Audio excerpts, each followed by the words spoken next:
Thank you, Ameni and David Sheen. I know your work very well, and I want to thank you so much for bringing the light to my dad's case.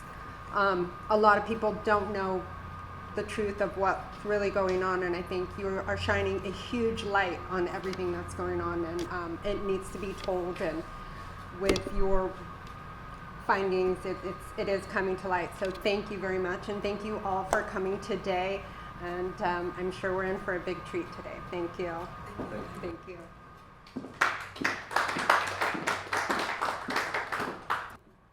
So to begin, I'm going to start by discussing the Israeli political spectrum and where the Kahane movement fits into it, so we can have a greater understanding of the context in which this assassination occurred. So, it's ridiculous to consider Israel as white as the driven snow and everything is perfect, but it's equally ridiculous to say that Israel is split equally down the middle, and there's a good Israel and there's a bad Israel, and if only there's a battle for the soul of Israel, and Netanyahu represents the bad Israel. But if only Yair Lapid, the liberal alternative, could be elected, then all of a sudden Israel will be all roses. But of course, this is ridiculous. These two men served in the same government, pursuing the same policies for years. So we need a different model for understanding. But it is difficult to understand if you're coming from outside and if you don't speak Hebrew necessarily. Unlike here in the United States, in Israel, we don't just have two major parties. We've got dozens of parties that run for the Knesset, Israel's parliament, and at least a dozen get in pretty much every time. So how can we understand the politics of Israel? I would argue that we need to break them down into four distinct camps to help us understand. And the way that we understand the differences between these camps, we ask a question relating to the Torah, the Jewish religious text. We say, is the Torah holy? Is it written by God? And we ask, is the Torah just? Is it right when the Torah says that the Jewish people are God's chosen people and that He gave them the land of Israel, Palestine for themselves to be owners of this land? So let's look at the different camps as I define them. The first one I call supremacists. This is like the traditional Orthodox position. And they would say to both of these questions, yes and yes. Yes, the Torah is holy. It's written by God. And yes, it's just, it's right that God says we're the chosen people and the land of Israel is ours. Then we have the reformist camp. They answer differently. They would say, yes, the Torah is holy, but no, it's not just. It's not right to say that only we are chosen and only to us does this land belong. So we need to take the Torah and tinker with it and change it and amend it and bring it in line with our modern day values. That's the reformist camp, as I call it.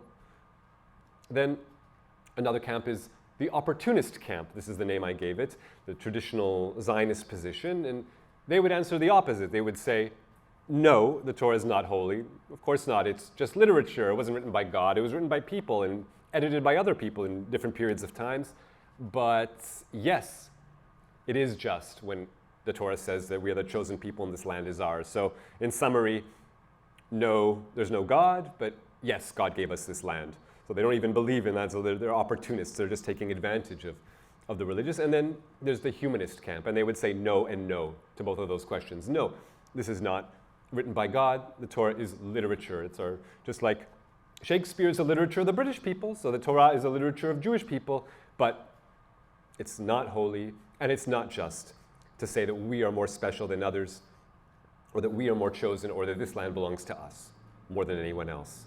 So those are the four camps. Another way of understanding it is we could say, instead of looking at the Torah, we can look at how these camps relate to the indigenous people of Palestine, the non-Jewish neighbors in their midst. And in this, we would have a different scheme, same four camps, but different names to describe them, and symbols that would help us remember them.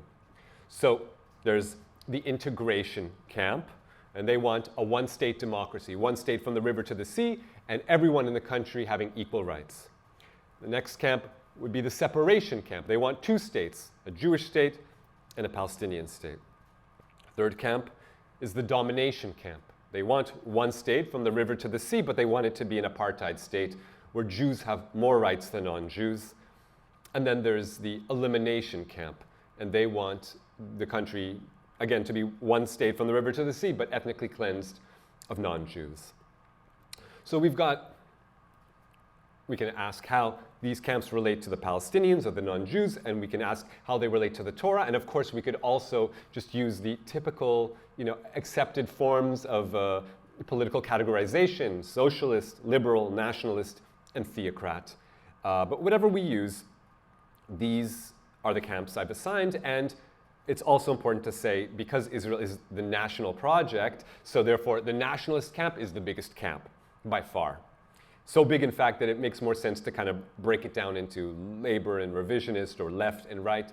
But make no mistake, they're all nationalists and they're all dominationists and they're all supporters of apartheid. So those are the four camps. And how does that help us understand Israeli politics? First, if we look at all of the elections for the Knesset in the last 2 decades, from 2000 to 2020, if we look at the performance of these parties, we can make no heads or tails. Like, we're trying to figure out what's going on here, and it seems that the fortunes of these parties rise and fall, and we can't really understand which one is more successful than the other.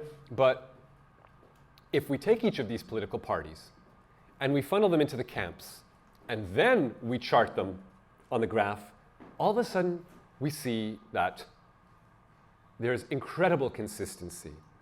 From election to election to election, the results of the Israeli elections are almost the same. The political discourse doesn't change. Consistently, it's the dominationist or the apartheid camp with the largest amount of votes by far, 60%, let's say. And the second largest camp being the eliminationist camp, the ethnic cleansing camp. And those are the two most powerful camps in the country. And they're the domination in the driver's seat and the eliminationists in the shotgun position. Again, over and over, we can map it from the left to the right, so we can get a sense of how skewed to the right Israeli politics are. And when we map it onto the Knesset, the 120-member parliament, we see that this is what it looks like.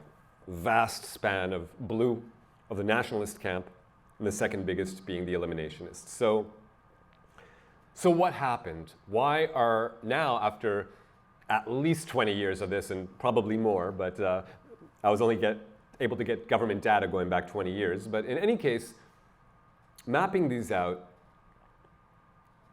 all of a sudden in 2019, there is a shift in Israeli politics. And the reason why is because Israel's longest serving prime minister, Benjamin Netanyahu, after a decade in power, he's charged with corruption crimes, major corruption crimes. And all of a sudden, he starts to lose some of his base of support. What happens? One of his most consistent allies bolts and leaves him, all of a sudden he can't put together a majority government. And so we have election after election after election, again and again, and there's no firm decision one way or another.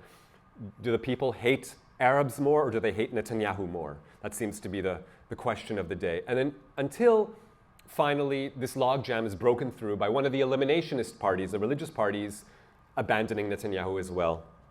And because of that, because they switched sides and formed an anti-Netanyahu government, they were able to leverage their power to demand that the leader of their party become the prime minister. And that's where we are today. For the first time in Israeli history, this is the most recent development. A year ago, we now have for the first time an eliminationist prime minister.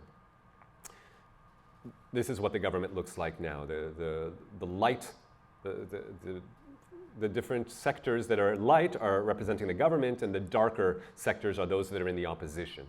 So you see, it's the eliminationists who are spearheading the government. And according to Prime Minister Naftali Bennett, it'll be different from Netanyahu's government by being, in his words, 10 degrees more right-wing than Netanyahu. So this is what we can expect. But we also have another major development coming out from the same series of elections, one after the other, and that is the emergence. After 33 years of dormancy, where we didn't see them in the Knesset, we have the reemergence of a new camp, a camp that I call the messianist camp. So what is this fifth camp? I would argue the messianist camp or the monarchist camp, I say it's essentially the bastard love child of these nationalist and theocratic camps. So obviously the nationalists and the theocrats are two right-wing camps. But to their credit, we can say that at least they each have some kind of release valve that prevents it from going completely bonkers for what it's worth. The nationalists are, this is the camp that committed the Nakba. This is the camp that is enforcing apartheid with its will. But at least we can say they're secular, so you can have a discussion with them on a rational basis. All right, you can at least dialogue with them. On the other hand, the theocratic camp, their vision for the country is beyond the pale. They want to ethnically cleanse the country. But what we can say in their favor is that traditionally the ultra-Orthodox camp, the theocrats, have been pacifists, not activists. They don't believe that this vision of ethnic cleansing is for them to implement by their own hands. They believe that it should come from God, min Allah, that God will come down and implement this theocratic vision, and they are not supposed to, by their own actions, bring it into being. So each of these right-wing camps has a kind of a release valve. But with the monarchist camp, they combine the worst aspects of both of these camps. They want to ethnically cleanse the country, and they want to do it by their own hand. They're not waiting for anyone else.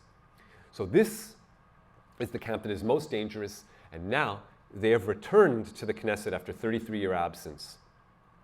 And they don't just want to eliminate the non-Jews, they want to exterminate the non-Jews, and they want to expand the country to include not just 48 territories and the West Bank and Gaza, and they want to also take over Lebanon and Jordan and Syria and Turkey and Iran and Iraq. Their vision is absolutely psychotic, and they're now in the Knesset, thanks to Benjamin Netanyahu. So, a few words about this monarchist or messianic camp. The leader, or the founding father, we can say, of the modern messianic movement in Israel is Meir Kahane. To understand his ideas, you don't have to go far. He has a magnum opus that he published posthumously, The Jewish Idea. It's quite a long text, but he makes it very explicit what he wants. We can also go to one of his earlier books that he wrote where it's, there's no beating around the bush here. They must go. He wants to ethnically cleanse the country. No surprises there. And just a couple quick quotes of things that he said to understand his mentality. Kahane said, "When I'm prime minister, no Arab will be hurt by Jewish terrorism because there won't be an Arab left in Israel. I want to remove the Arabs from Israel because I do not want to kill them every week. They will come to me, bow to me, lick my feet, and I will be merciful and will allow them to leave. Whoever does not leave will be slaughtered." So this is Meir Kahane, and these are his followers because he spawned thousands and tens and thousands of followers, people who believe in his psychotic vision. Now, the Kahane movement is always dangerous, but historically we see that it's most dangerous exactly in those moments when Israel just slightly veers off the path of permanent apartheid. When you have a small opportunity for maybe pulling back and maybe reaching some kind of territorial compromise, that's when the Kahanists act and intervene and attempt to blow it all up and incite a war of civilization. So a couple examples how this has happened. In the late 1970s, when Israel and Egypt reached an agreement and signed a peace treaty, that's when the Kahanists launched their plan to blow up the Dome of the Rock. Kahane himself sat in jail for 6 months over a plot that he planned to explode the Dome of the Rock with a rocket. This is the Haram al-Sharif, the third, this is part of the Al-Aqsa compound, the third holiest shrine in Islam. And if you can imagine, after this, a few years later, he gets elected to the Knesset. So he's now a member of parliament. It's 1984, mid-80s. And when he's in parliament, think, at that point, Israel's actually in a very different place, in a way. Because at that point, the base racism that Kahane is known for, Israelis, at least mainstream Israelis, are uncomfortable with it. So you have, whenever he comes up to the lectern, to speak to his fellow parliamentarians, you actually have almost all of the lawmakers walking out of the Knesset, refusing to be present when he speaks, even from the ruling Likud party, even from the right-wing nationalists, leaving. And eventually, the Knesset passed a law that made it impossible for a party that espouses just base racism to be candidates for the Knesset. So in the late 80s, he's turfed out of the Knesset. But that's not the end of the party. A few years later, one of his followers, an acolyte in the Kach party, stands for election. And in 1994, remember, we're talking about a time when once again, we can have lots of criticism about the Oslo process, but at least it was an attempt, for what it was worth, for Israelis and Palestinians to come to the table and to try to negotiate a peaceful solution to the conflict instead of a violent one. So when Prime Minister Yitzhak Rabin from the labor Zionists signed the peace accord with pilot chairman Yasser Arafat, that's when Goldstein attempted to blow up the agreement, and he damn well succeeded. He, again, going to those beautiful shrines that are holy to both Jews and Muslims, trying to spark a religious war, he walked into the mosque, the Cave of the Patriarchs in Khalil, in Hebron, in the south and West Bank, and he shot dead 29 Palestinian men and boys, injured over 100. Of course, Goldstein was just one of dozens of Kahanist killers. He has the largest death toll. This is the biggest mass murder in Israeli history. But it was much more than that, because it was so traumatic for Palestinians that inevitably there had to be a response. And exactly 40 days after that massacre, we have the first ever Hamas suicide bombs in Israel proper. And then there's a whole string of bombs. And of course, at that point, as we know, Jewish Israelis, then the support that existed at that time for the peace process just evaporated. No longer was there a plurality or a majority of Israelis who supported the peace process, and there never has been ever since. So, talking about Hebron, this is a city that was important for the Kahanists to establish deep roots in because of its holiness to Jews and to Muslims, and they were among the most hardcore settlers and among the first settlers to settle Khalil, or they eventually to the settlement that they established next to Hebron, Kiryat Arba. It was a strong base of support for Kahana and has been ever since, but if you can imagine that even the Kahanists were more radical than the local settlers, which were the most extreme of the settlers in the settlement movement.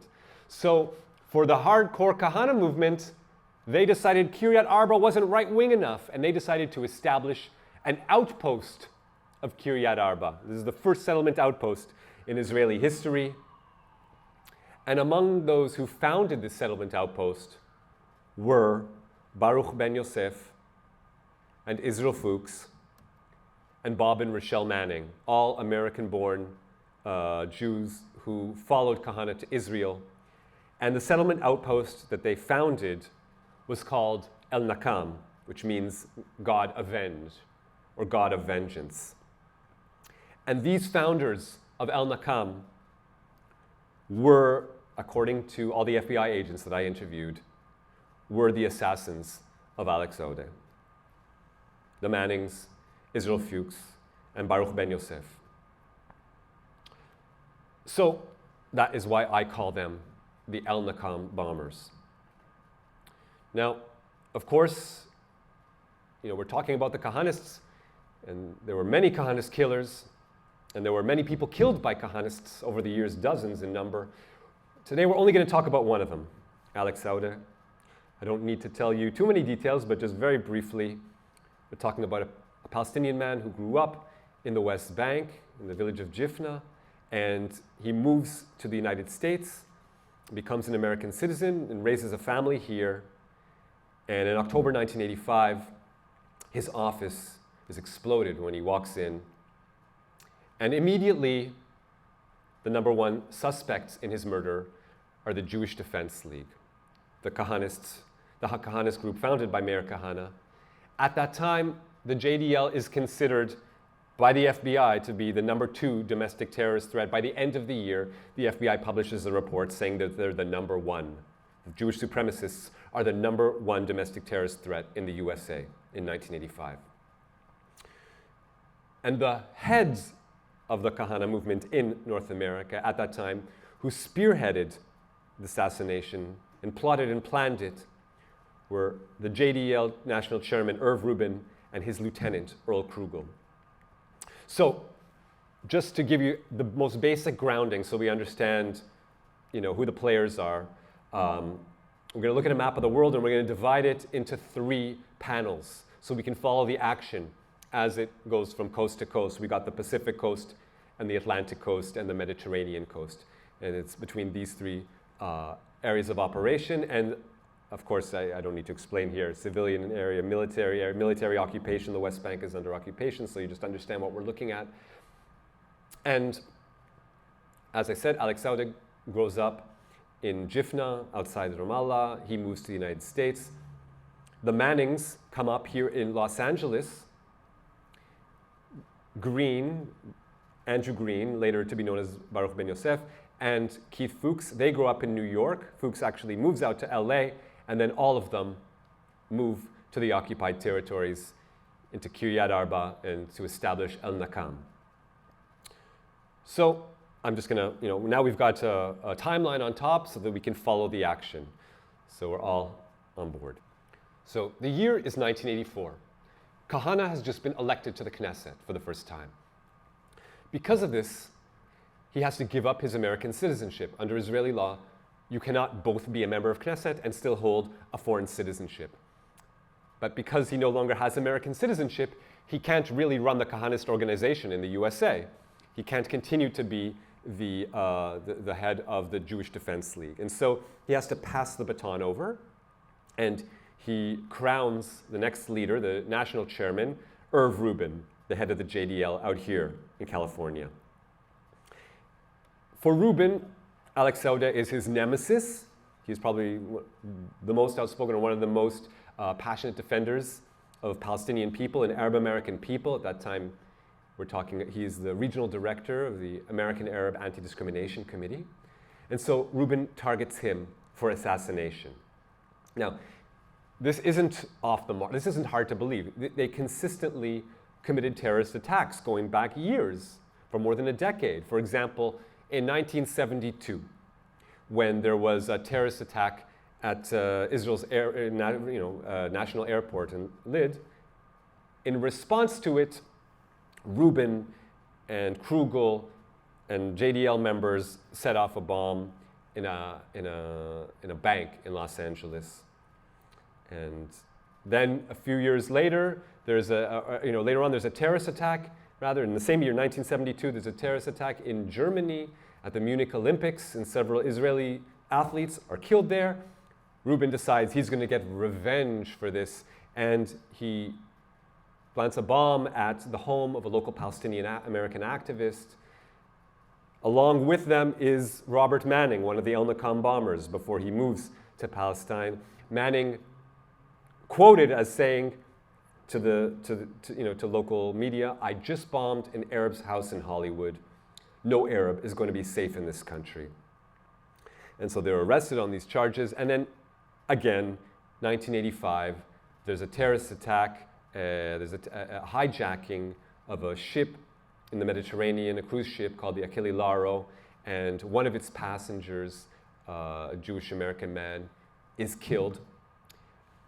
And because of that, that's the trigger that Rubin says, okay, now I will assassinate a Palestinian in response. And that's why he decided to assassinate Alex Saude.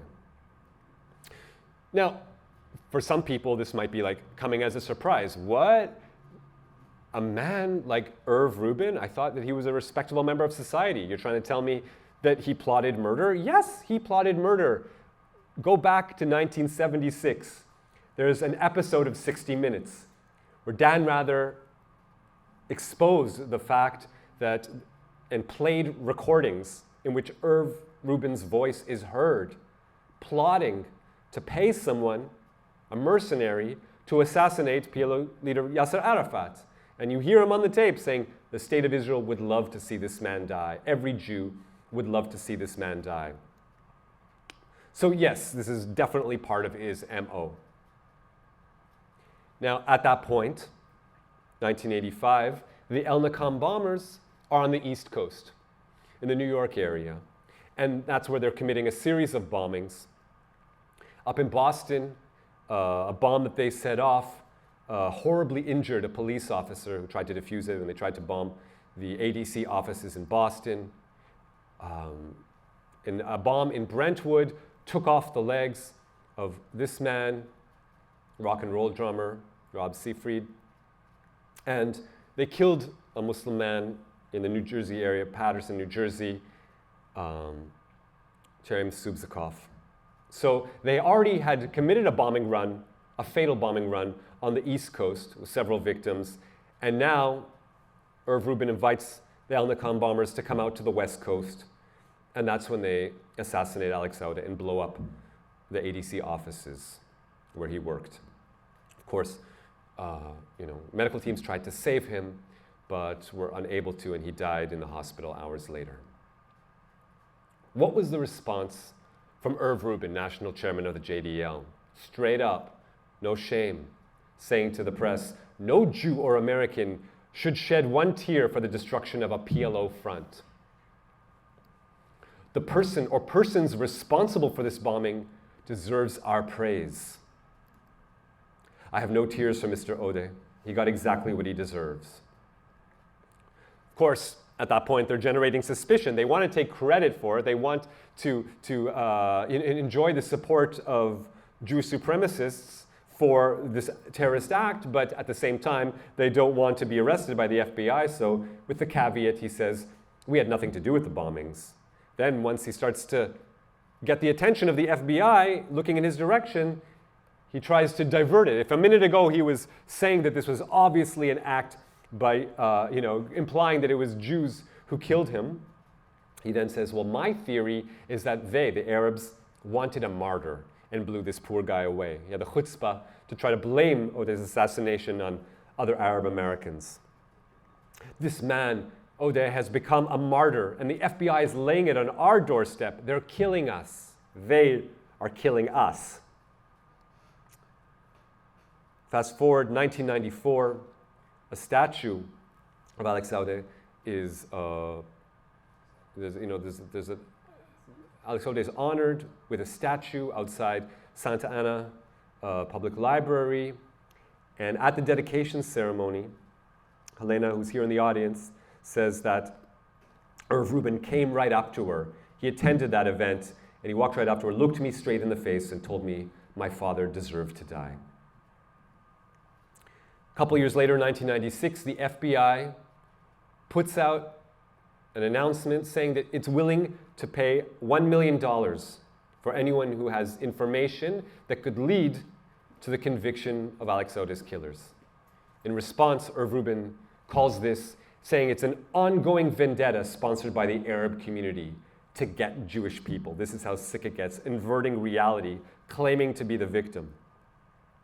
And of course, the following year, the statue is spray painted blood red with lines going across his wrists and his neck. And Irv Rubin steps up and says that he's disgusted by the statue.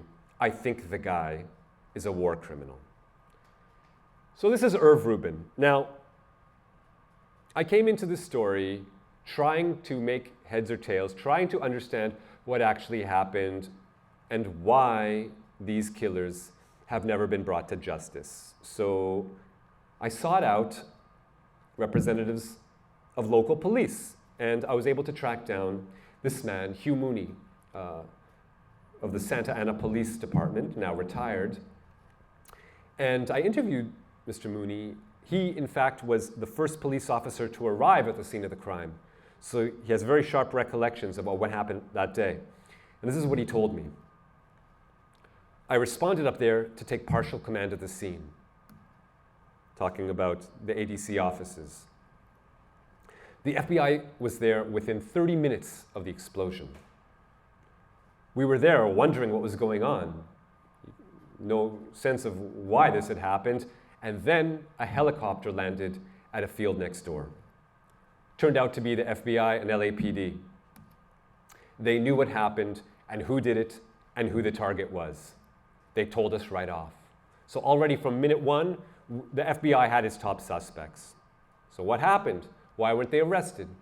Well, according to Mooney, the FBI, these agents who met him after they walked off the helicopter said, they're en route to Los Angeles. Notify the LA office. They were following them out west. Remember, they had committed the bombing run on the East Coast. And because of this, the FBI was already onto them. And so they followed them out here when they flew out west via Minneapolis. And they said, they're en route, notify LA. And when they got to the LAX airport, Mooney says they missed them at the airport. They were scrambling everybody looking for them. And then boom, the explosion. They missed them again. Mooney describes the days that followed and the police work that they did, the diligent police work, to try to put it together. He says that the bomb squad spent 2.5 days collecting fragments all across the street. And he says that the wire signature was identical to the bomb back east. So they knew, they had the proof that these guys were the same ones, the same bombers, the same assassins. The color, the size, the gauge, the way it was wrapped and tied, everything was identical. After this, the El-Nakam bombers fly back to the East Coast. And when they got back to New York, Mooney says, the NYPD especially wanted to arrest them. And they were told, no, just keep them under surveillance. They kept their surveillance right up till they walked onto the plane and back to Israel. We were told by the US attorney that we could not go arrest them. Who was the US attorney at that time? Rudy Giuliani. We'll see what he has to say. In any case, I then tracked down FBI agents who'd worked on the case. And I was able to find Neil Herman, one of the most highly decorated supervisors in FBI history. He was the agent who carried out the investigation into, among other infamous cases, the first World Trade Center bombing. And so he's a high-ranking supervisor of the Joint Terrorism Task Force that investigated the murders on the East Coast and on the West Coast. He had been monitoring them on the East, and this is what Neil Herman recollects from that time. He says that Green, now we're talking about Baruch Ben Yosef, the name he took when he moved to Israel, Green and Manning and Fuchs, we were aware of their travels. From the mid-early 1980s to 1990, there was a massive investigation into these men. The fascination with those three was their background training with the Israelis, meaning in the Israeli army. Green, Ben Yosef actually served in a commando unit in the Israeli army. On one hand, they were our allies, talking about the Israeli government now. But if they had operated as a rogue group, it would be a great embarrassment. Was it the government? Were they on their own? Getting information from the Israelis was always difficult, he says. Now, of course, they have close cooperation between the American government and the Israeli law enforcement agencies. So he says that it was General Caspi who was the point person. General Caspi, Yoshua Caspi, he, at that time, was Israel's police attaché to the United States, and he was based in New York. And that's who Herman would seek out when he needed information about Israeli criminals entering the US. And Caspi, before he served in that capacity, he had for many years been the police chief of Jerusalem, okay? Which, the Southern Command, which also included Khalil, also included Hebron in his purview.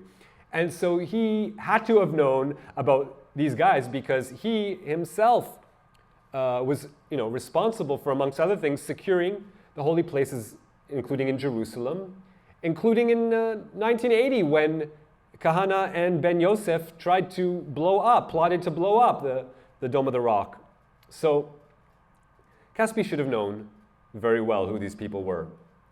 But when he was in New York, according to Neil Herman, he says, I knew him for 10 years, talking about General Caspi, and that he was very cooperative whenever it had to do with anything else. If it was just an economic crime that was committed by Israeli nationals. He helped me in the Bureau on many cases separate from those. But when it came time to give up information on the El-Nakam bombers, according to Herman, Caspi would only speak to him in riddles. So that was a dead end. Now, I managed to track down Mr. Caspi. He's now over 90 years old. He lives in an old age home not too far from where I live. So I sought him out and I interviewed him in his home. And according to him, he says that it wasn't he who was responsible for that dialogue with the FBI. He foists it on Yossi Ginosar, who at that time was the Shin Bet attaché. The Shin Bet is Israel's FBI. So he says, no, it wasn't me. You got the wrong guy. I mean, that's what Herman says it's you. No. It wasn't me. It was Yossi Ginosar, the Shin Bet attaché to the US. Frankly, this doesn't make any sense because the Shin Bet's job in the US is a different job altogether. The job there is to secure airports from which planes fly to Israel. It's to secure the lives of Israeli politicians that visit the United States, just like when Ariel Sharon visited the US at that time. But it also is extremely unlikely because just a few months after he began his term here, he had to fly back to Israel because he was implicated in this scandal that I won't go into any details about, but the Bus 400 scandal. And so he quickly left that post and returned to Israel and did different operations there. So it's an easy person to pin it on because Ginosar is, first of all, he's mired in controversy. And second, he's dead now, so there's no one to talk to about it. But okay, let's say the Shin Bet had something to do with it. So I went to the top of the Shin Bet, and I interviewed the former head of the Shin Bet, Carmi Gilon. Now, Gilon told me that he'd monitored these men in the 80s when Gilon was not just a member of an agent of the Shin Bet. He was actually appointed to be the first head of the Jewish department. Of course, most of the Shin Bet's activities are to try to foil Palestinian militant attacks, but he was appointed to be the first head of the Jewish department, the part of the Shin Bet that tried to stop Jewish terrorism. And so he very well knew the El-Nakam bombers back in the 1980s and in the 1990s, when he was then promoted to be the head of the Shin Bet. So he knew these men very well. And what he told me, I interviewed him in his home outside Jerusalem. And what he told me was, I really don't know about that. I swear on my life, I'm hearing it for the first time, talking about that these men were involved in an assassination on US soil. He says, I never heard of it. I didn't know that Baruch Ben Yosef, ever returned to the US after he'd moved to the West Bank. He goes on to say, Israel worked very well with the Americans since the time of Khrushchev. So there were close contacts between Israeli and American officials all those years, since the 1950s. But he says that all those years, Israel never transferred information about Jews like the JDL. So only if it had nothing to do with nationalistic motive. During my time, there was no cooperation at all on Jewish issues. Carmi Gilon retired from the Shin Bet in 1996. So up until that point, American officials were definitely not getting any help from Israeli officials on this murder case or any other political assassination. Okay, so now with this information that I'd uncovered, I figured, well, I'm going to, expose what I already know, put it into the public record, and we'll see where we go from here. And so I reached out to the FBI, and I met with several men. In fact, agents came from out of town, flew in just for this meeting, because it's a cold case, and they'd seen that I'd been reporting on and doing investigation into it, and so they wanted to hear what I'd exposed. And so we met right here in Los Angeles, and I broke it down for the agents, including the agent that today is in charge of the investigation all these years later. He wasn't even alive in 1985, but in any case, today he's in charge of the investigation, and I explained to him and the other agents what I'd learned. And of course, where these men are today, that they're living with impunity in Israel. Okay, admittedly, one of them, Manning, is already in jail for another completely unrelated murder, but these other two Kahanist killers are living at large in the Israeli occupied West Bank. So I asked these agents, okay, you haven't charged the killers, we know who they are, why haven't you indicted them? What's missing? What more evidence do you clearly have some evidence if you were following them out to the murder scene, but you clearly don't have enough evidence because you've never charged them. So what else do you need in order to lay charges? What they told me was, look, you need to find someone from inside the organization that heard these men talking about the murder that they'd committed, that heard them admitting. Now, that's not difficult to find because these men are all considered heroes in the Kahane movement precisely because of these assassinations that they carried out. I've interviewed ex-Kahanists, like this young man who was a terrorist himself, born to a Kahanist father. He grew up in his Kahanist home, so that's all he knew. Today, as an adult, he's completely out of it. He's abandoned that path, and he's let's call him a liberal journalist trying to make up for his previous activities. But the point is, there's no shortage of people from within the Kahane movement who will say, yeah, of course, these guys are our heroes. They're killers. They're known killers. But it's not enough. What you need is not someone who said, yeah, I heard other members of the group saying that these guys are killers. That's well known. What the FBI needs is someone who heard the murderers admit it themselves, who heard one of these assassins admit to it or boast about it. If you can find them, any of them, anyone, then that'll be enough, they told me, together with all the other evidence we've assembled, that'll be enough to put it over the edge. Now, I didn't think that I would ever find such a person because so many decades later, and I mean, it's well known, what political perspective I'm coming from, so it's not so easy to extract information from cold-hearted Kahanists, but I thought, okay, I've got a few leads, at least let me do my due diligence and see where they lead. And sure enough, I surprised myself and I was able to find someone who claims to have done just that, to have witnessed a confession to the murder of Alex Saude by one of the killers themselves. Now, who's to say that he's telling the truth? Because the man that I found is a prisoner. He's sitting in jail right here in California for very serious crimes. He's been incarcerated for many years. And clearly, he has a reason for wanting to make a deal with the FBI, for exchanging information in return, for maybe reducing his sentence as a quid pro quo. So what's to say that this guy is even telling the truth? Maybe he's inventing the story out of whole cloth. And I was skeptical at first. But over the course of many, many months, I had dozens of conversations with him. He wrote me dozens of letters from his jail cell.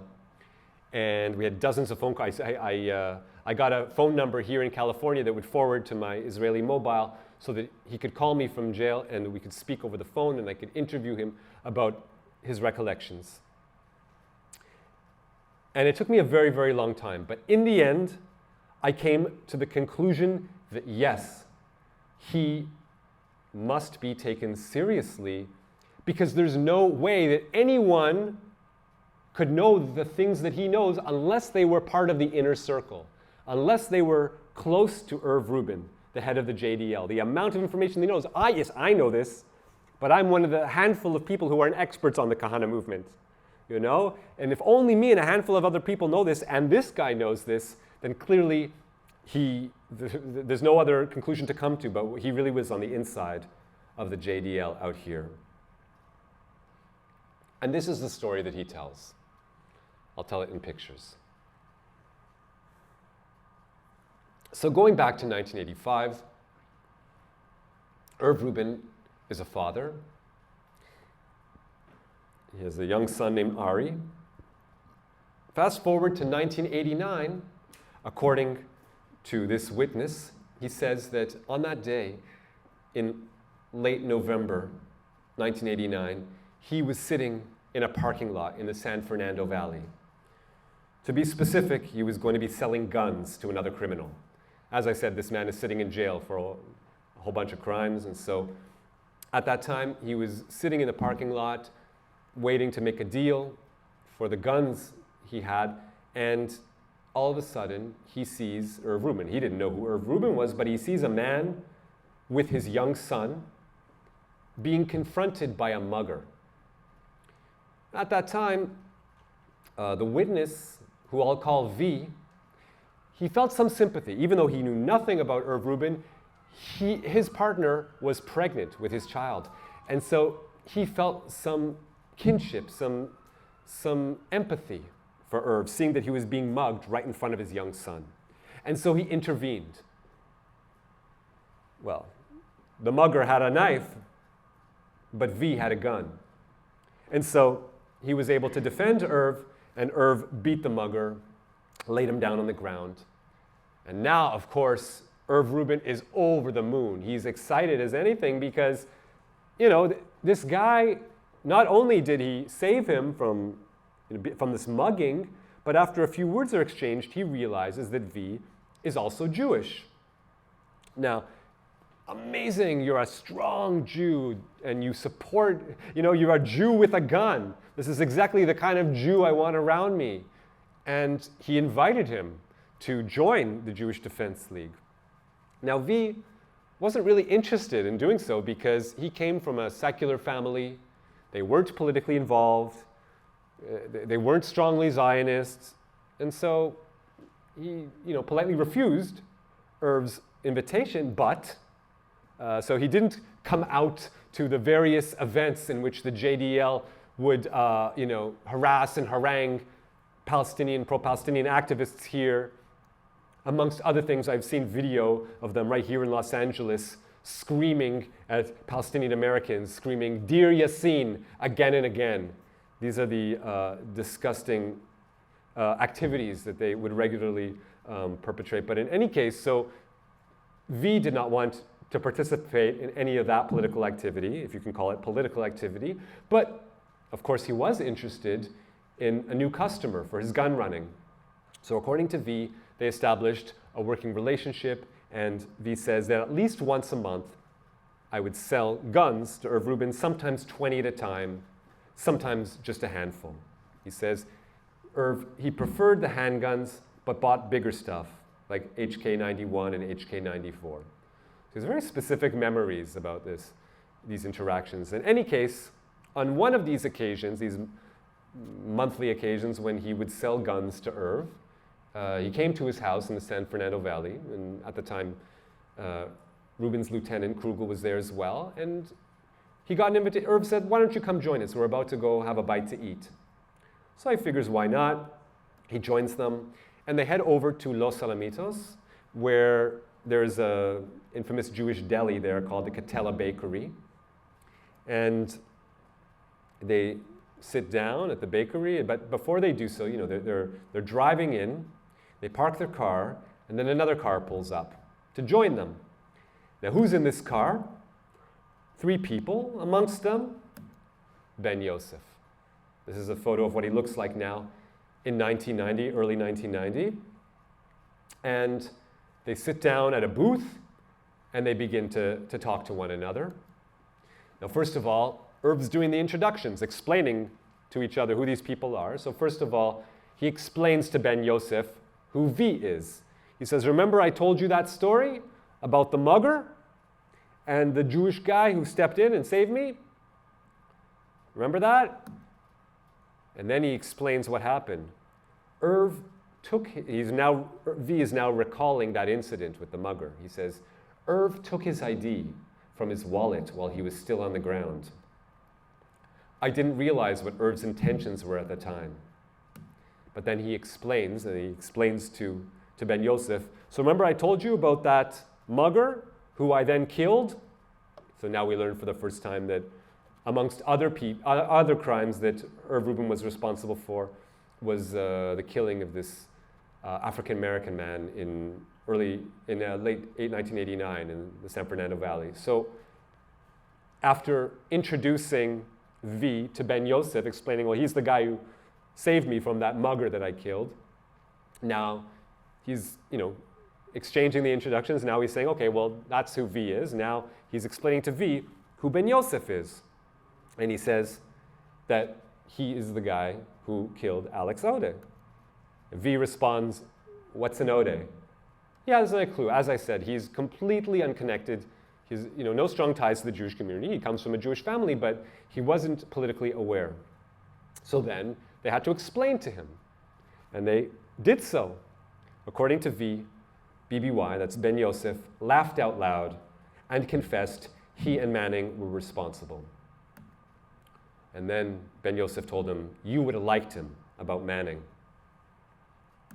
So that's the meeting where V heard Baruch Ben Yosef, Andrew Green, admit and in fact boast about assassinating Alex Ode. Okay. So now we move forward in time. What happened in the intervening years?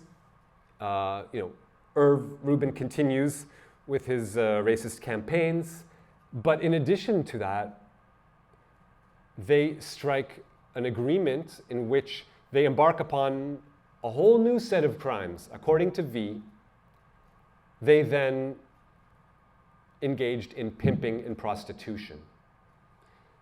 I didn't have any photos of Los Angeles area prostitutes from the 1990s, but I found some from the 1890s. So according to V, in the San Diego area, that they operated like a house, a safe house that was essentially a body house, in which, according to V, we had 6 or 7 prostitutes working with us nearly full time, 5 days a week, 48 hours a day, roughly $200 an hour. He says that some of these women were basically sold off and never seen again through Irv. So not just prostitution, but slavery and human trafficking were amongst the crimes they committed, according to V. And he says also that Jewish Defense League members benefited from this arrangement because it also doubled as a safe house. That was part of the deal. And he says that he was running this prostitution ring, and the way that Irv participated was not actively part of the day-to-day activities, but that he was the outside investor. That by Irv pumping money into the operation, they were able to get a bigger house with nicer furniture and thereby get more customers, make more money. So with Irv's investment, they were able to expand the operations, and as a result, Irv was paid a pretty penny for his efforts, according to V. Now, after they've been doing this for a while, the police catch on and they arrest V for these crimes and take him to jail. He's now in jail. In the years that followed, as we know, Robert and Rochelle Manning, also implicated in these crimes, they were arrested for another murder altogether, for the murder of a woman in 1980. And eventually, after legal wrangling, they are in fact indicted and extradited and sent back to the United States. Well, Manning is sent back to the United States to face trial for the murder of this woman, Patricia Wilkerson, but he's arrested at their home in 1993, in their Kiryat Arba home. And just hours or days before Rochelle Manning, his wife, was to also be extradited to the US to face trial for her involvement in the murder, she had a heart attack, allegedly. So she's, till this day, buried in Hebron. She never got to pay for her crimes. In any case, moving forward in the timeline, it's now 1998. V is released from jail for his crimes. He gets out of jail, and already waiting for him is a brand new car that Irv bought for him as a way to say thank you for not ratting me out. You went to jail, you did the hard time, and you didn't tell the cops that I was your silent partner. Thanks for doing me a solid. Here's a brand new car. From then on, according to V, he was Irv's trusted envoy, in his words. And what that means is, because think about it, at that time, as we know, the FBI is investigating Irv for all kinds of crimes. Specifically, in the late 1990s, they were suspected of actually extorting Los Angeles area rappers, Tupac and Eazy-E, of sending them threats and then telling them, well, you're under threat, allow us to provide you with protection.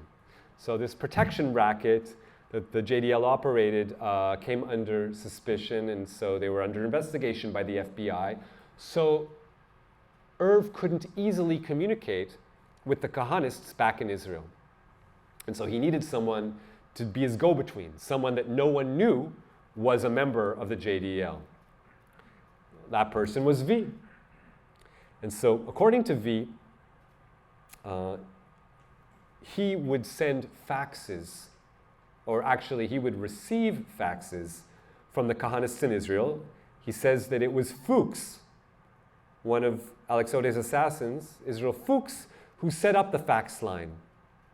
And with this fax line based in Pardesia, they sent faxes to V, and then V would receive the faxes, and then he would physically bring them over to Earl or to Irv, and that way he was the node by which the communication went back and forth between the American Kahanists and the Israeli Kahanists.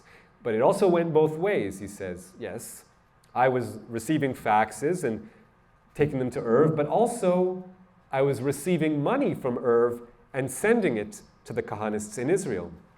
And he says that Ben Yosef, one of the killers, was the one who set up that post office box in the northern city of Afula. And I did investigate and find that it was very likely used for that very purpose. I was able to find the exact post office and post office box. And in any case, according to V, he would regularly receive tens of thousands of dollars from the Kahanists, money that they'd raised here or made through illicit channels, and then he would send big stacks of money by envelope to Afula, and then from there, the monies would be brought down to support the Kahanist movement. So for the next couple of years, V is the trusted envoy, the point man of communication between the Israeli and American Kahanists. Now, after about a decade of being partners in crime,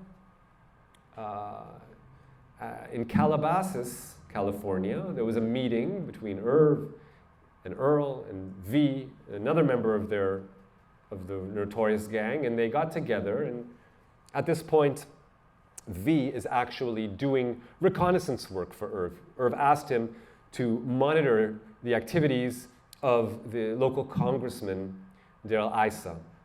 Again, it was not because of any pro-Palestinian position that he'd staked out. Yes, he was an Arab American, but he was a Bushite Republican. You know, there's no question that it wasn't that he was, a strong advocate of Palestinian rights or something like that. In any case, it was clear what the motives were, as V says, because then it wasn't just that he had him monitor Issa. He then asked him to assassinate local judge George Abdallah. What had Abdallah done to deserve this?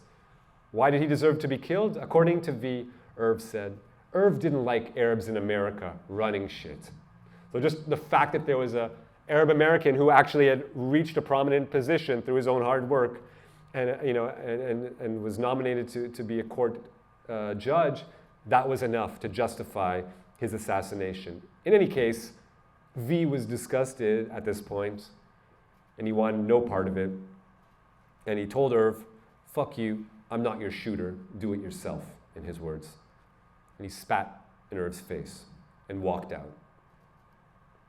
Well, that was an insult that Irv could not let stand. According to V, Irv sent another one of these gang members to assassinate V. V says that he was at his parents' home. This man came to kill him, but he bested him in combat, laid him down, and about a month later, he's actually arrested himself for crimes that had nothing to do with Irv. As I said, he had a long, colorful criminal career of his own. In any case, since 2000, he's been in jail. The following year, Rubin and Krugel are also arrested. And the reason they're arrested is for plotting to assassinate Congressman Darrell Issa and for plotting to blow up a mosque in Culver City. And we know for a fact, because we know for a fact that it wasn't only about property damage that they planned to commit mass murder. We know this because we hear words from the man that the FBI used to give up Irv. In other words, they had one of the insiders of the JDL who wore a wire and recorded these men plotting to blow up the mosque. And he says that they planned to blow up not just the mosque, but the part of the mosque that was used as a school for little kids, and that they plotted to blow up the mosque, to explode a bomb in that part of the mosque during school hours. So this was not about sending a message. This was about bloody murder, mass murder. In any case, the FBI stepped in when they realized how serious the case was. They recorded them plotting it, and they arrested these men. Should also mention that at this point, V is disgruntled because during those years, he worked closely with Irv. Irv managed, he says, to convince him to invest in occupied Palestine.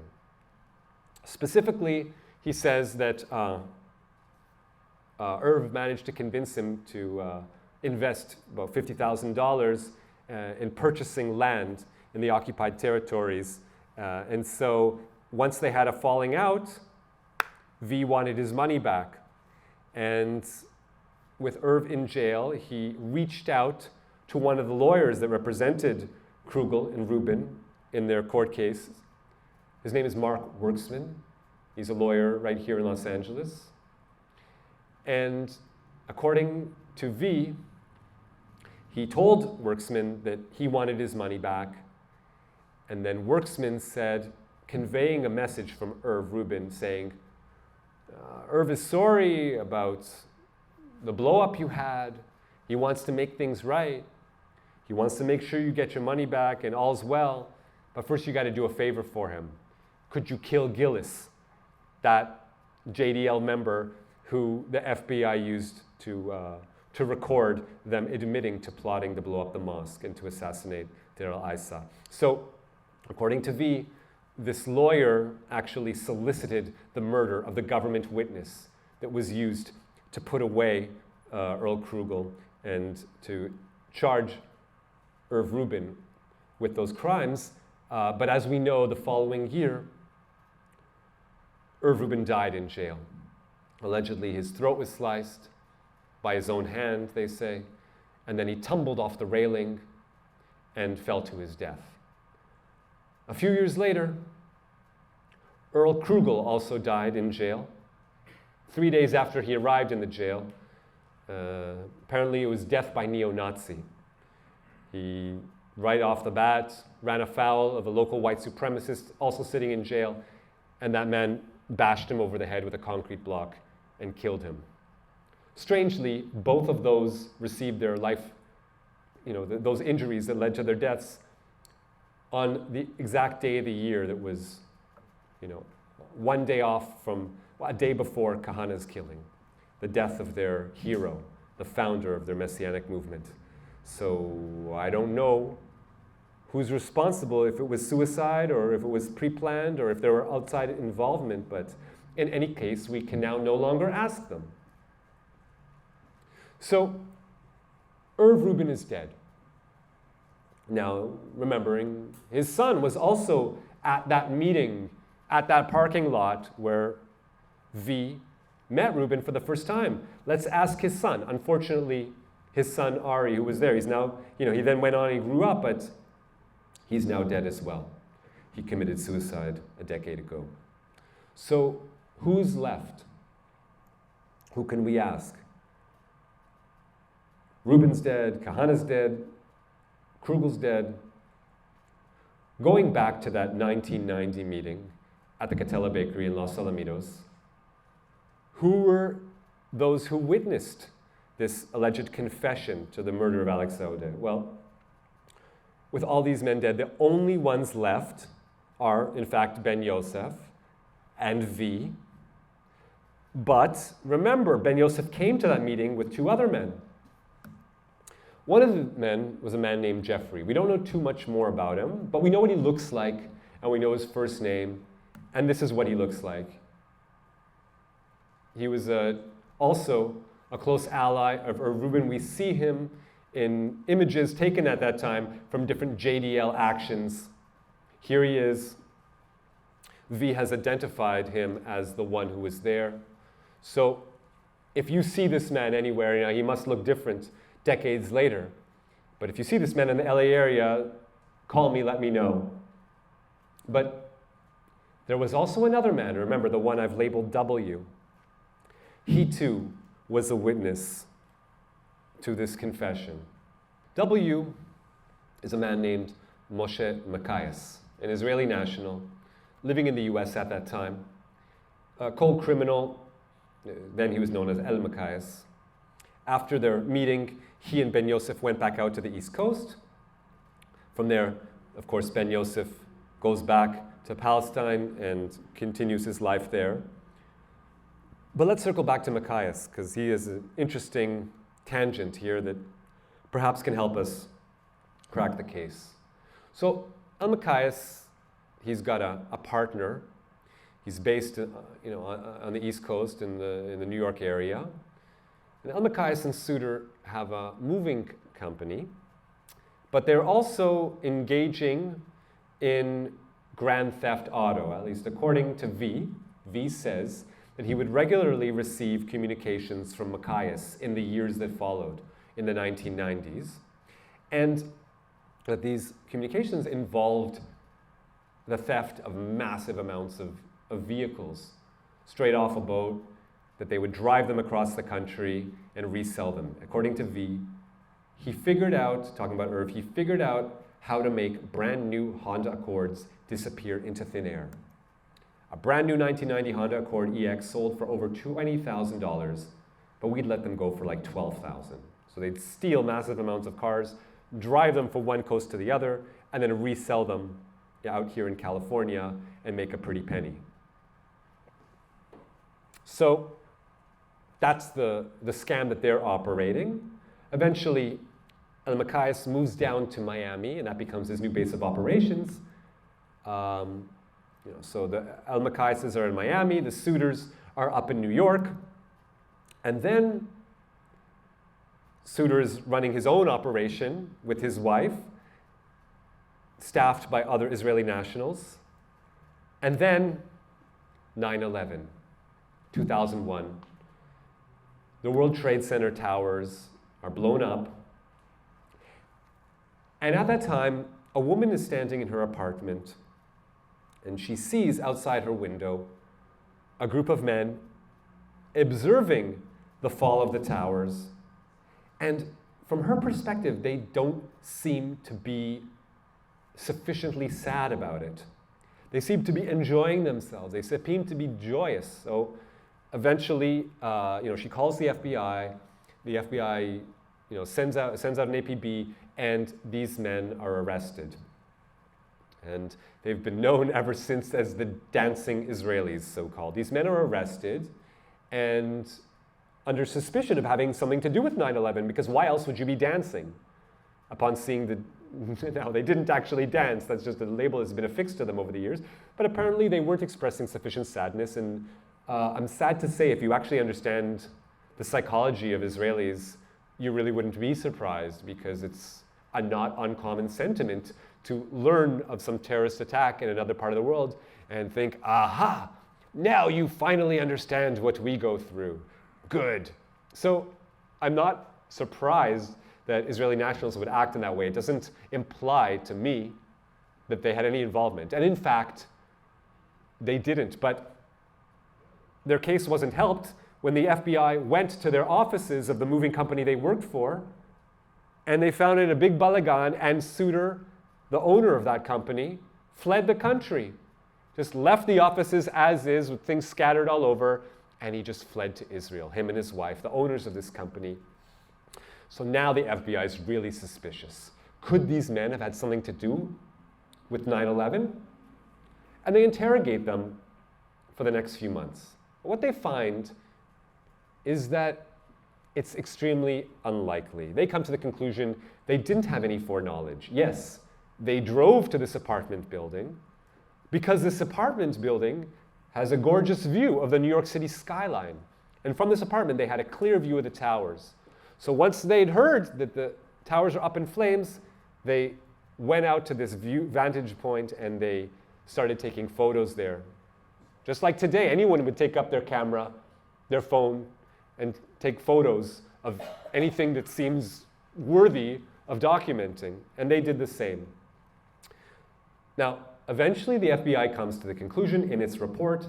The FBI report is somewhat redacted, but it was published with a FOIA, a Freedom of Information Act request. And so we see that the conclusions the FBI came to, none of the Israelis had any information on prior knowledge regarding the bombing of the World Trade Center. Okay, the FBI is like, okay, well then what they were doing?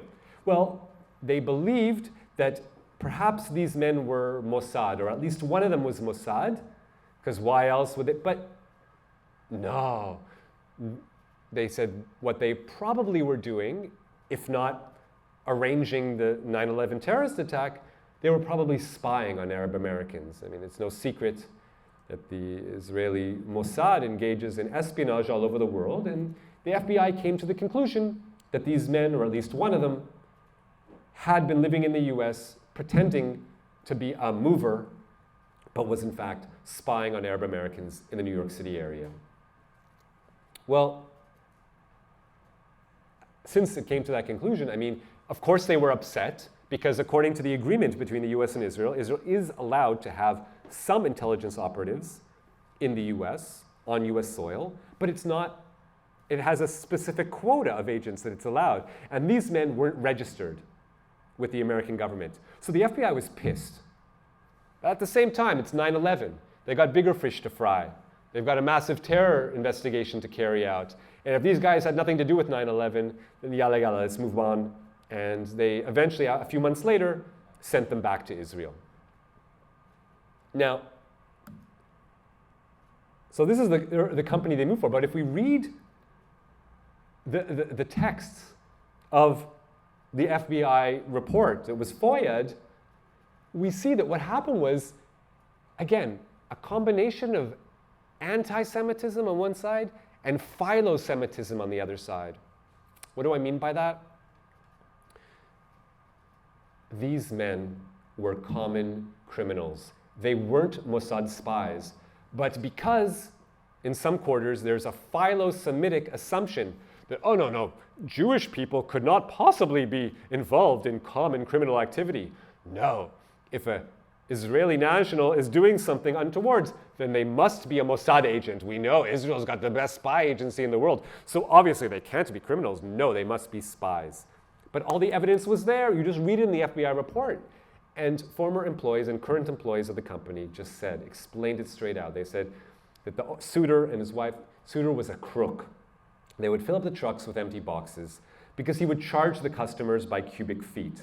So they would, up the price. And some employees would stay on the trucks when they were weighed so that he could charge more. So he was a common criminal. And he employed Israelis who had no legal right to work in the US. By that way, he could pay below minimum wage and with cash, as to avoid paying taxes and benefits. This is all from the FBI file. But they just ignored this evidence. Now, I eventually tracked down one of these dancing Israelis 20 years later. And I was able to ask him, and he confirmed for me. That was the Israeli system over there, the moving system. You start the move with one price estimate, and then you start to charge for everything. When it goes to storage, then the clock starts. If you don't pay, you don't get your stuff. So this moving company, owned by these Israelis and operated by these Israelis, they were running a financial scam and exploiting American citizens and holding their property as ransom, saying, okay, you hire us to move your stuff, but now if you don't pay us a much more inflated price than we originally quoted you at, we're going to keep your stuff and we won't give it to you until you pay our new asking price. And so that was the crime that he had committed over and over again. It's really obvious if you read the FBI report, you see that they were found on their person things like romance novels and J.R.R. Tolkien's The Hobbit in Hebrew. Like, this is not spy material. They were just Israelis who, after the army, decide to come here to make a quick buck, knowing that they can get by and work under the radar, and the America's not going to do anything about it. And so they did. So at this point, because the FBI realized these scams were going on, realized that Israeli nationals were exploiting Americans, and enough Americans began to complain about this, the FBI said enough is enough. And so that they decided to conduct a sting operation and bust these criminals. So they're not going to do it to Suter because he's already caught and they've already allowed him to leave, and he's not going to be able to, they're not going to be able to have the proof to put him behind bars. So a couple years later, 2003, he just moves back to the US, if you can imagine this. And now he's living in San Francisco with his wife. But in 2003, the FBI put together the information that they learned from interviewing and interrogating the dancing Israelis, and they busted Macias for that crime. The operation that was run out of the FBI office in Miami to bust these men was called Operation Stobiz. It was widely reported at that time, and this is how it worked, very, very simply, according to the FBI. So they would quote you saying how much it would cost to move your house, and they would quote you at a low price. Wow, that sounds really great. All right, I'm going to elect to order your services. But then on the day of, they would show up with a much smaller truck than they were supposed to. And they said, oh no, we can't move all your stuff. There's way too much stuff. Fine, okay, we'll move half of it here and we'll send another truck to take it to our storage unit, and then afterwards we'll send you the rest of the stuff. But once that was done, they demanded much more money. This was a scam they did again and again and again. And Macias was quoted as saying, you are fucking gonna pay for this or you won't get your fucking stuff. But eventually the FBI had enough of it, and they busted these mostly Israeli-owned companies, mostly Israeli nationals working for them. They arrested dozens of men, charged them, and they could have gone away for a long time, 10 years, 15 years, or longer. These were serious charges of extortion. This wasn't a game. Macias himself, they put an ankle brace on him so that he couldn't flee the country. But they released him before trial. And wouldn't you know it, he comes to the court saying, oh, now my new job, I'm trying to go the straight and narrow. I'm trying to live an honest life, but every time a customer comes into the store, he sees this ankle on my, this brace on my ankle, and it turns them off, and please, won't you, sign this court order that will allow the removal of this ankle brace? And so they, I guess, felt some sympathy for him, and they ordered the removal of the ankle brace, and of course, like a minute later, weeks later, he flees the country. And so till this day, Moshe Macias is wanted. He's a known fugitive. This is a screenshot of the US government website. Okay, so till this day, he's a wanted fugitive in the US. Where's Moshe Macias? This man who, according to our witness V, also witnessed the confession of Baruch Ben Yosef, Andrew Green, confessing to the murder of Alex Sodé back in February 1990 at the Catella Deli in Los Alamitos. Where's Moshe El-Nakam? I found him. He's just living down the coast. He's living in Netanya. This is his apartment building. I went to his apartment. That's where he lives with his new wife and child. I went to his place of work. He's got a successful business now. He runs laser light shows and fireworks shows for events and parties. And if you can imagine this, he even amongst other groups, he did the light show for groups like the Pet Shop Boys when they perform concerts in Israel. So he's a successful businessman by any stretch, and yeah, okay, so he's a credible member of society allegedly, and admittedly he's got some connections. His uncle Avi Makayas used to work for Israel's president, Ruvi Rivlin, in his home. So he's got what we call protexia. He's got connections that could help him get out of a bind. But so what? He is wanted in the US for serious crimes of extortion. He's a wanted fugitive, and he's just living in Israel like nothing. Okay, so he's got a big family, so what? So he's got a wife and kids, so what? Shouldn't he have to pay? And like him, I found over a dozen others like him. Also arrested as part of Stobiz, charged with these serious crimes, and they just fled. No one knows where they are. Each one of them has a wanted page on the US government website. And every one of them has a Facebook page in the exact same name that they were charged with, and the exact same face as their mugshot. Unabashed, not embarrassed. Openly, they don't have any fear. They're just living with total impunity. This really says something about the US-Israel relationship. And here's the kicker. This just goes over the top. So remember I said Makayas was arrested in 2003, and he was the foreman of the company that, that was charged. But the owner of the company, another Israeli man, Simo Elbaz, he also was arrested, naturally. But Elbaz, after he was arrested, he didn't flee to Israel. He fled. And his newlywed wife, who had married him just a few days before his arrest, came to the court and said, I don't know where he is. He left me. He just got up and went, and I don't know what's happened to him. And so they closed the case. A couple months later, he just goes back around and returns to his wife. And ever since, he's been living with her in the exact same place at his last known location. He's living in the Miami area with that same woman that testified on his behalf that he's missing. And they're raising kids together. They've got a family, they've got a home, and they're part of their community. His son has a bar mitzvah. It's announced in the local Jewish, journal. Okay, he is a wanted fugitive, so he can't leave the country, right? He's not allowed to go to an airport because as soon as he does, they'll find out that he's a wanted fugitive, so he can't leave. So when his daughter from a previous marriage gets married in Israel, he can't come to his own daughter's wedding. So she's got to come to America to visit him. So his son graduates from the Israeli Air Force.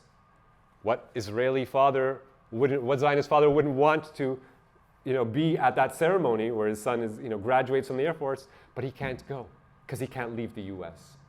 He's stuck in the US, but he's living his life. So he's living under the radar, but he's living in every sense of the word. Now, okay, some of you may think, come on, David, he didn't kill anyone, he didn't rape anyone, he didn't put anyone in the hospital. So is this really such a serious crime? Is this really a big deal? All these years later, you're going to try to bring these people to justice? Well, just so you know, yes, the US government still considers this a crime. One of these men, amongst others, who was charged in the Stobiz scams, this guy, El-Nakam, he has transformed himself. He's now kind of a hippy-dippy guru who does sweat lodges and invites others to experience meditation in nature.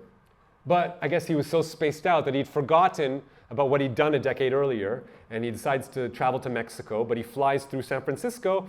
He gets to SFO airport and is arrested right there. And he had to pay the price. He had to, he had to go through, 6 months of community service. Okay, it's not a huge amount, but the point is that the government still considered it a crime. And he had to pay for it. And now, of course, he's back in Israel, and no one's the wiser. But the point is, yes, it's a crime. Yes, these people are fugitives. And the American government just needs to put its hand on them. Why isn't it? Why isn't it arresting them? Now, what's more, if they only arrested Machias for the crimes he was charged with, then they could say, okay, you don't want to go to jail. You don't want to leave your wife and child for these crimes you committed all this time ago? Okay. There's a way you can get out of it. Maybe you remember something from February 1990, some conversation you had at the Katela Deli.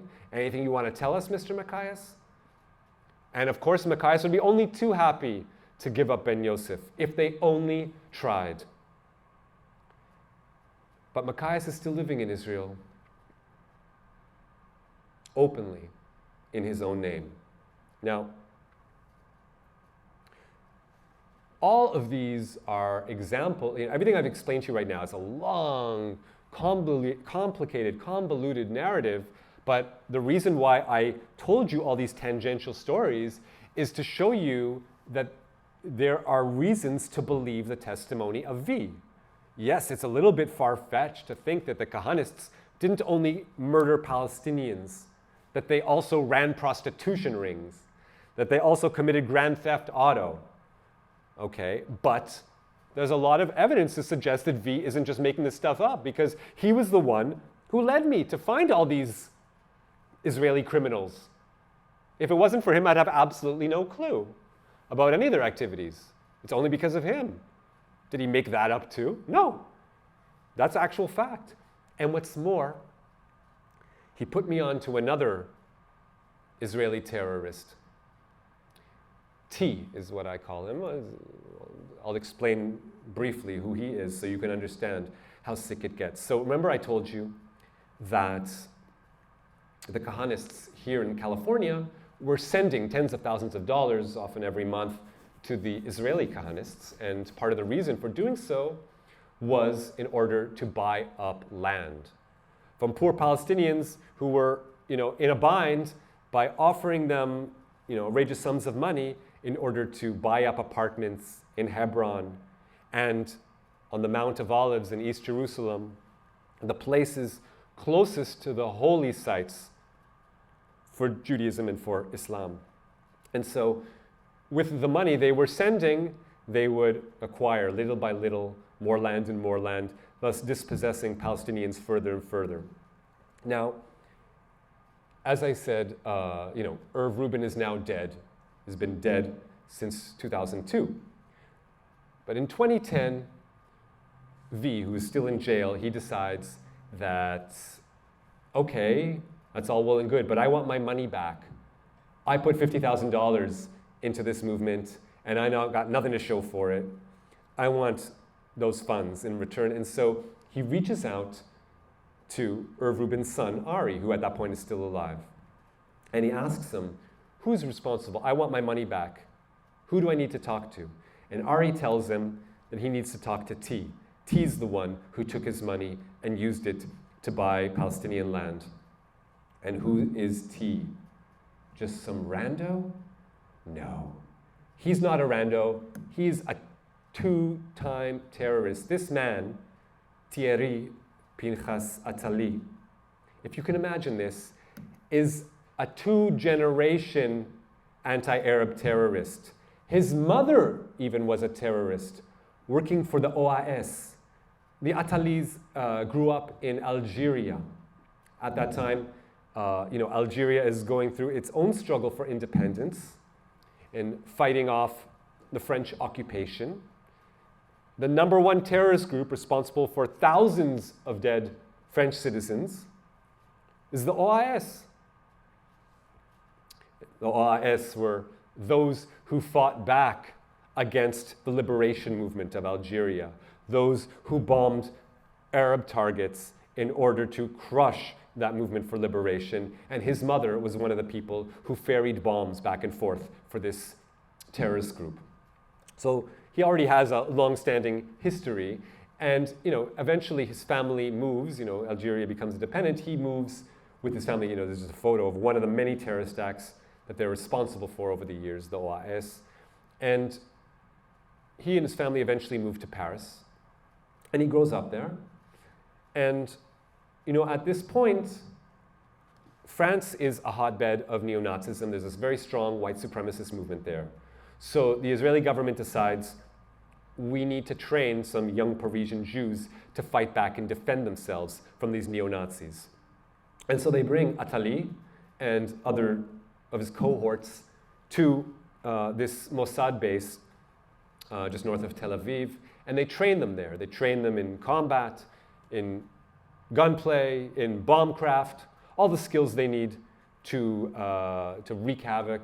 And the idea was that they'd go back and use these skills to attack neo-Nazis. And they did so.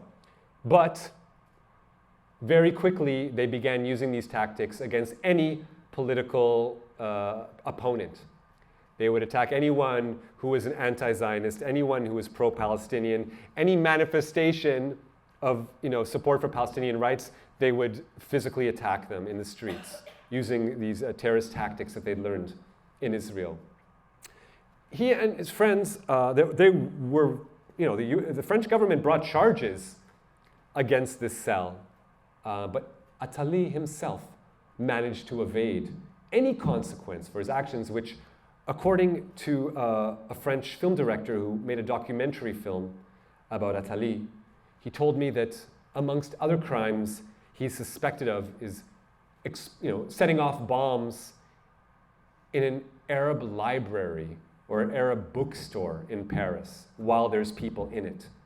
So this sick bastard moves to Israel, evades any serious punishment, and since then, he's transformed himself. He was a city councillor in Kiryat Arba, the far-right settlement outside Hebron. But he's also made a real estate empire. He's transformed himself into a real estate mogul. And he gets money from, by his own admission, mostly American sources. And with this money, they manage to convince poor Palestinians who are in financial straits to sell them their properties so that they can Judaize these areas, these places that are, there's so much tension there, where the conflict is so seething. This is Attali. And so once I realized we're not talking about one or two, there's just a plethora of evidence. This isn't, I would never have known about Attali. I would have never known about Machias and all the Stobiz, criminals. All this stuff, adds up along with other information I had, and I realized this is now critical mass of evidence. I'm convinced that V deserves to be interviewed by the FBI about what he knows about Alex Ode's murder and confession to that murder by Baruch Ben Yosef.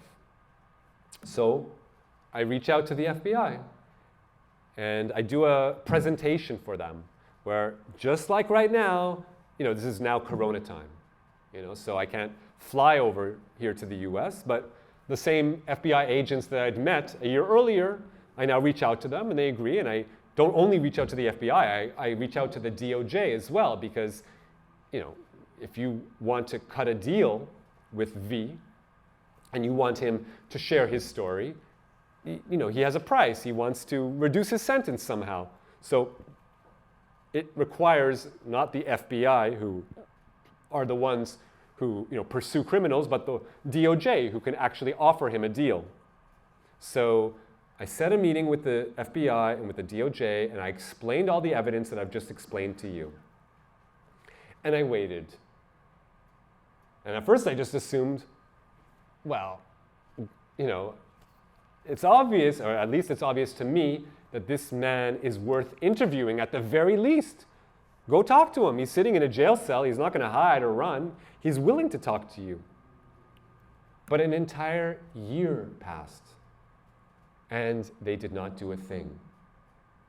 Moreover, they didn't even bother to ask for Machias's extradition. Machias is still sitting in the US. It's still sitting in Israel. Prettiest punch. And you know what's worse?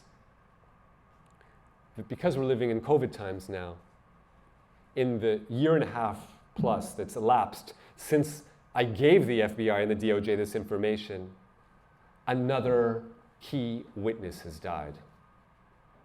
And I refer to him as S, but I don't mind saying his name. It's Neil Scher. And this man was a DOJ official, a top DOJ official. He worked for the Department of Justice prosecuting ex-Nazis or suspected ex-Nazis. In the 1980s, he worked for the Department of Justice trying to find men who had immigrated to the US after World War II and who were suspected of lying on their applications for citizenship and believed to have actually committed war crimes during the Holocaust and deleted those references from their biographies. And so now, in the 1980s, Scher is working for the US government trying to bring these people to justice and strip them of their citizenship so that they can be deported. After that work, Scher went on to be the head of AIPAC. And after that stint as the head of AIPAC, he became the head of the New York office, the #1 lawyer for an innocuous sounding group called the American Center for Civil Justice. And this is a lawfare group that is a group that has amassed millions, perhaps hundreds of millions, perhaps billions of dollars in their lawfare activities over the years. Now, Scher is the head of the New York operations, the American side of operations, but they also have Israel offices who they work in close conjunction with. Well, it makes sense that a very prestigious lawyer like Neil Scher, ex-top government official, would head the New York office. That makes perfect sense. But who do you imagine that they appointed to head their Israel office? Didn't happen in Tel Aviv, didn't happen in Jerusalem. It happened in this teeny tiny settlement in the West Bank, in the Bethlehem area, called El-Azhar. Just a handful of families live there. And the reason why they made their base there is because, as Scher was their top man on the US side, their top man on the Israel side was none other than Israel Fuchs, one of the alleged assassins of Alex Saudeh.